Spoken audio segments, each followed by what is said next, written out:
And let's turn now to our newsmaker of the week, a man who's shown us all that age is no barrier when you've got the rhythm of victory running through your veins. Rohan Bopanna is living proof of that. At 43, he's not just a player, he seems to be a maestro orchestrating history now.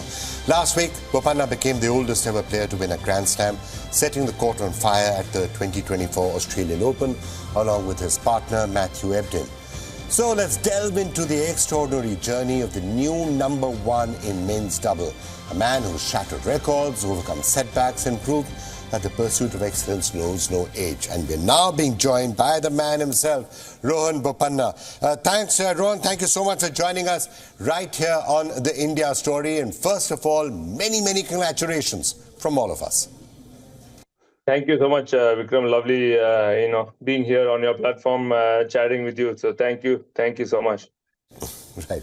But Rohan, before I come to the Australian Open, world #1. This is the first time for you, and as far as I know, it's a world record, right, for someone to become world #1 at the age of 43.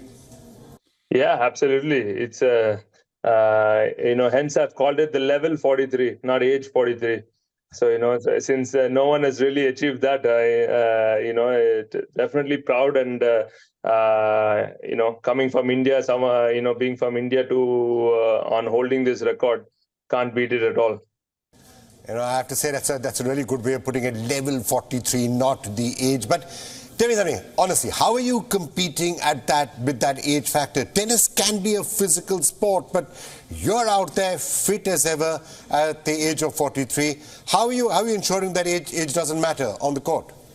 I think the #1 thing is to be mentally strong, on court to compete at, the highest level. You need to have that, first of all, the belief that you're able to compete, amongst these guys and not really worry about whether I'm fitter than them or, stronger than them. The idea is to find ways to play your best tennis when it really matters. And I think that aspect has really helped me in my game. And having a great partner like Matt Ebden by my side, I think the consistency we brought last year, I think, really helped us, in the Australian Open this year, for sure.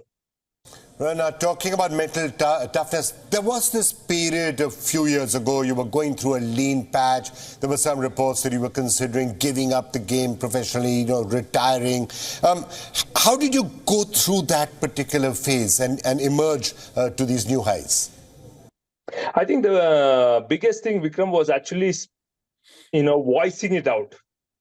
Of the way I was feeling. I mean, it was just to myself, just sitting on, across the ocean in Portugal when I was sitting there and just talking about it, expressing it out. I think it just gave me a better perspective to really start going back on the court and just enjoying myself. Somewhere I felt that since I was not winning matches, I stopped enjoying competing as well.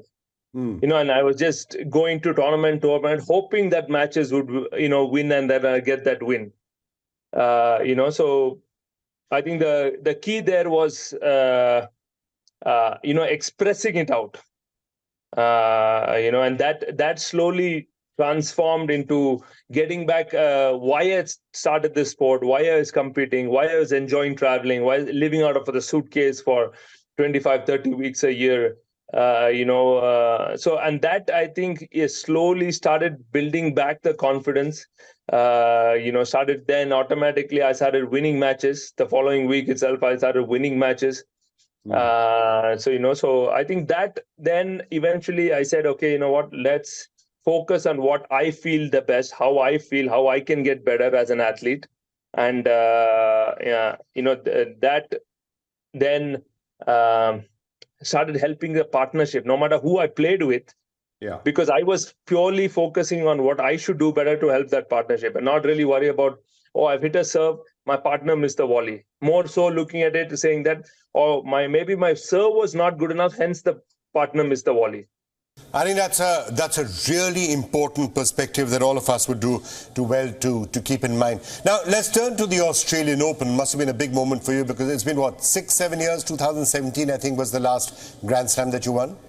Yeah, absolutely. Yeah, so it has been a while. My first men's doubles, Grand Slam, and everything changed in such a big way in terms of I'd never crossed the third round at Australian Open ever.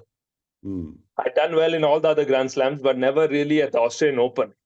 And this was the first time, obviously went all the way, but that first hurdle was important. And we were playing a really, really strong team in that third round who had just won the previous week in Auckland. They were a team before Kulov and Mektic. So we know we were up against it. We didn't start well. We went down 3-love, but came back strong, won that match. And I think that just, helped that belief so much more. That when you're playing for that long, sometimes very rare, or I don't know if it's ever happened that four different things happened in a span of 5 days. I mean, getting my 500th win, becoming number one, ranked. Of course, crossing that third round, making the quarterfinals, and then winning a Grand Slam. So, very rarely in between, the tournament, before you even made finals or won the tournament, there were so many overwhelming messages because of me going to be being ranked number one. And then immediately I had to make sure that I was focused well because the semis was right the following day. So I had to make sure I did the recovery, get my proper sleep and balance everything out. And, I'm really happy that, I was able to do that. I think that maturity for years being on the circuit kind of, helped and eventually has, come together. All right, Rohan, talk to us a little bit about Indian tennis and the future of Indian tennis. I think there seems to be clearly a lot of talent that we all know, and a lot of success seems to be coming at the professional level in doubles in particular, perhaps not quite the same in singles. What do you think accounts for that sort of a discrepancy or disparity? I think whoever's coming is doing it on their own. I think we don't really have a structure.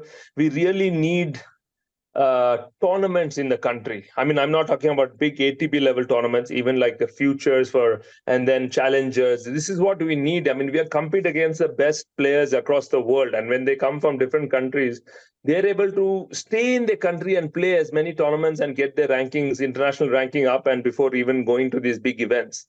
Yeah. So I think what we really need is about 25, 30 weeks of tournaments in India. And then we can even think of, maybe there is, a singles player coming out or, someone else coming out of that thing. At the end of the day, traveling to various different countries week in, week out is very expensive. So if you do that and bring the tournaments first year, I think it'll make a tremendous of a difference and help a lot of athletes who are already playing and not really end up giving up that sport. All right, now talking about tournaments, of course, the Davis Cup is now going to be on everyone's mind. India traveling to Islamabad, I think, after a long, long time playing in Pakistan. You've got some experience in that. Of course, you had a Pakistani partner for a while. You were part of the Indo-Pak Express in doubles a couple of years back. How do you think India is going to fare in Islamabad? I think we are definitely extremely good chance for winning that tie. Though I think they're going to be playing on fast grass courts there, which we always knew they're going to be playing, on those courts. I think we have players who are playing regularly, on the circuit, playing singles a lot. I mean, both Qureshi and Akil Khan are not guys who are playing singles regularly on the circuit. Of course, they play great when it comes to Davis Cup and, home ties. But I still feel we have a fantastic shot and, India should come through that tie for us. All right, Rohan Bopanna, world number one. Thank you so much for joining us. A pleasure to have you on the India story and many, many congratulations for your achievements. Thank you so much. Thank you. Sure. Thanks, Ikram. Take care. Bye-bye.